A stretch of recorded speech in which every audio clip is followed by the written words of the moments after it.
السلام عليكم ورحمة الله وبركاته. كيفكم حبايب قلبي؟ ان شاء الله تعالى اليوم راح اعمل لكم صينية بطاطس بكل تكاتها بكل الصوص الحلو اللي انا عملته. بطاطس بالطحينة.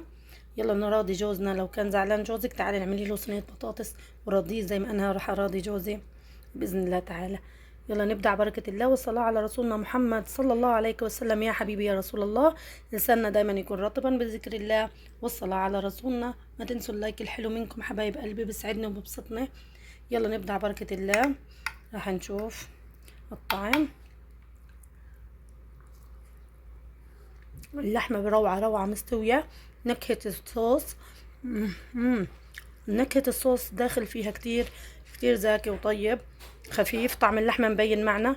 يلا نبدأ وارجيكم الطريقة كتير كتير سهلة، راح تعتمديها دايما بعزوماتك. ما تنسوا اللايك الحلو حبايبي. السلام عليكم ورحمة الله وبركاته. كيفكم حبايب قلبي؟ ان شاء الله تعالى اليوم راح اعمل لكم صينية بطاطس بكل تكاتها بكل الصوص الحلو اللي انا عملته. بطاطس بالطحينة. يلا نراضي جوزنا، لو كان زعلان جوزك تعالي نعملي له صينية بطاطس وراضيه زي ما انا راح اراضي جوزي باذن الله تعالى. يلا نبدأ بركة الله والصلاة على رسولنا محمد صلى الله عليه وسلم. يا حبيبي يا رسول الله، لساننا دايما يكون رطبا بذكر الله والصلاة على رسولنا. ما تنسوا اللايك الحلو منكم حبايب قلبي، بيسعدني وبيبسطني. يلا نبدأ بركة الله. راح نشوف الطعم. اللحمة بروعة روعة مستوية. نكهة الصوص نكهة الصوص داخل فيها كتير كتير زاكي وطيب خفيف. طعم اللحمة مبين معنا. يلا نبدأ وارجيكم الطريقة كتير كتير سهلة، راح تعتمديها دايما بعزوماتك. ما تنسوا اللايك الحلو حبايبي. بسم الله والصلاة والسلام على رسول الله. نبدأ بركة الله والصلاة على رسولنا. هنا قطعنا 3 حبات طماطم. قطعناهم شرايح زي ما انتم شايفين. هلا ان شاء الله تعالى عندي برضو 4 حبات بطاطس راح اقطعهم. بتكون التقطيعة متوسطة، لا هي رفيعة ولا هي تخينة، لحتى تستوي معي بسرعة صينية الكفتة اللي هنعملها مع بعض. راح اقطع حبات الطماطم، حبات البطاطا او البطاطس زي ما انتو بتسموها في بلادكم، وارجع لكم تاني. حبايب قلبي برضو عندي هان حبتين بصل. البصل بتحط الكمية اللي انت بتعجبك، لانه كل ما حطيتي لها بصل كل ما كانت اطيب والطعم بيكون اروع.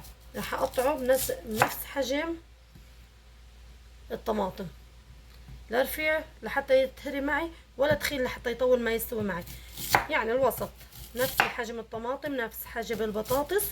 راح اقطع البصل زي ما انتم شايفين. عندي هون لحمة مفرومة، راح ان شاء الله تعالى ابدأ اصبحها اصابع لحتى احطها بقلب الصينية. انا ما بهرها، بخبيها اخليها زي ما هي. فيك تبهريها بالبقدونس المفروم مع اللهم صل على سيدنا محمد، بهارات القرفة، الفلفل الاسود والملح. ما تكتري من البهارات لحتى ما تروح نكهة اللحمة. راح اقطعها زي اصبحها اصابع زي كده لحتى اصفتها بصينية الكفتة. يلا نصبحها وارجع لكم تاني. حبايب قلبي انا هيك صبعت الكفتة او اللحمة المفرومة الناعمة اصابع. انا ما بهرتها، خليتها زي ما هي لان عايزاها تاخد من الدرس الصوص اللي هنعمله مع بعض. ما تنسوا حبايب قلبي تعليق حلو منكم، لايك حلو منكم، الصلاة على رسولنا عليه الصلاة والسلام. دايما ذكر الله يكون لساننا رطبا فيه. راح نبدأ ان شاء الله تعالى معاكم هلقيتها. راح ابتدي اصف الصينية بتاعتي، وفيك انت تشكلي اللحمة المفرومة زي ما انت بتحبي. فيك تفرديها بقلب الصينية من تحت، بعدين تحط الخضرة تاعتك فوق الوصفة هذه زي ما انا بعملها. بس النظرية انه بتختلف. الصوص اللي هعمل لك اياها راح اشرفك بالعزومات. يلا نكمل ونشوف كيف حنفرد ونصف الصينية بتاعتنا. حبايب قلبي هلا ان شاء الله تعالى حنبتدي نصف الصينية بتاعتنا. الاول حاجة راح نبتدي نصف قطع الطماطم والبطاطس، طبعا شرايح شرايح. هنحط شريحة طماطم، شريحة بطاطس، شريحة بصل، بنرجع تاني بنكرر شريحة طماطم، شريحة بطاطس، شريحة بصل، شريحة بصل بطماطم وبطاطس، وهكذا. راح اعمل تشكيلة حلوة من الخضرة تبعتي. وطبعا ما ننسى انه نحط بين كل حبة وحبة قطعة من الكفتة المفرومة. بحب احشرها بين حبات البطاطس لحتى تاخد النكهة منها زي ما انتوا شايفين كده. هوسع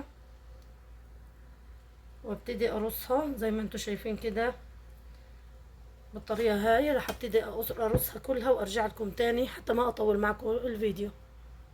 حبايب قلبي انا هيك صفيت اللحمة والمفرومة اللي هو كورتها، وصفيت الخضار بتاعي. فيك تحطي شطة معه، فلفل حراق، فلفل الوان، برجع لإلك والموجود عندك حطيه. بس هي بتكون اطيب بالبصل والبندورة وحبات البطاطس وبس على كده. وطبعا الكفتة او اللحمة المفرومة حسب مسمياتها صفيتها هيك كويس. خلينا نعمل الدريس او الصوص اللي حنحطه عليه. تعالوا نشوف كيف رح نعمله مع بعض. حبايب قلبي انا عندي الدريس، انا هحط ورقة لورا او ورقة غار حسب مسمياتها. راح احطها بالنص كده لحتى تعطي الريحة الحلوة بالوصفة تبعتنا. عندها بولة راح ابتدي ان شاء الله تعالى اعمل الدريس. بالاول راح احط ليمون، عصير ليمون، بسم الله.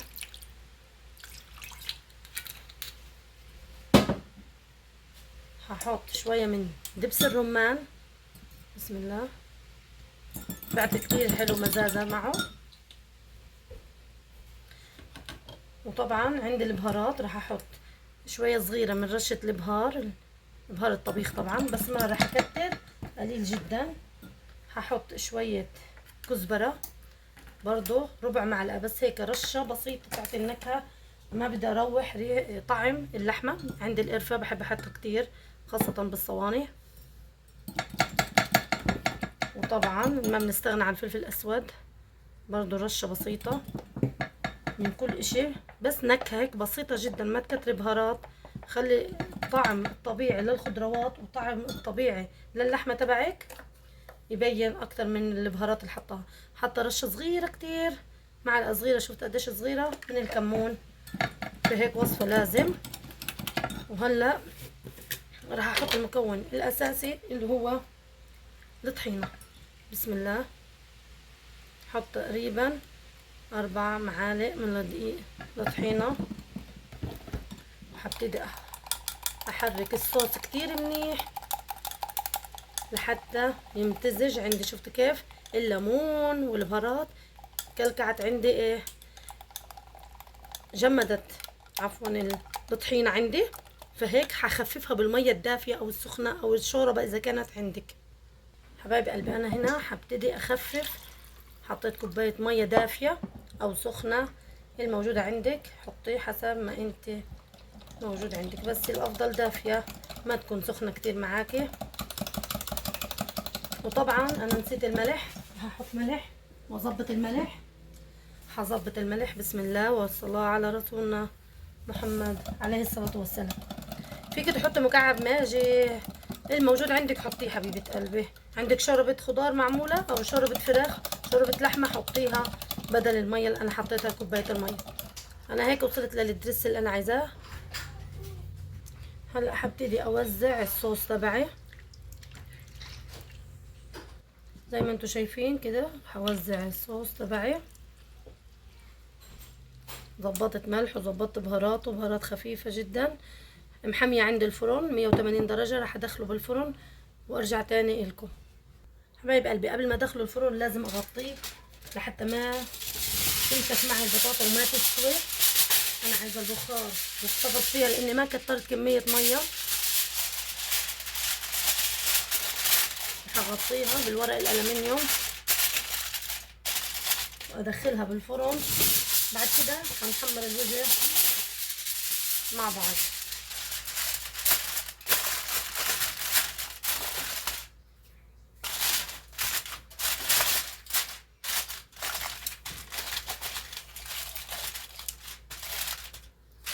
هلا حدخلها الفرن لمدة نص ساعة، بعد كده نحمر الوجه ان شاء الله تعالى. حبايب قلبي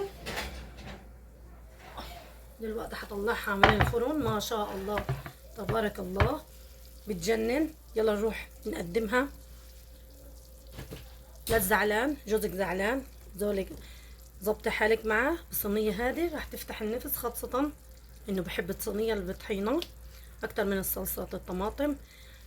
ما تنسوا حبايب قلبي لايك حلو منكم، تعليق حلو، واروح اراضي الزعلان. يلا باي باي حبايبي، السلام عليكم.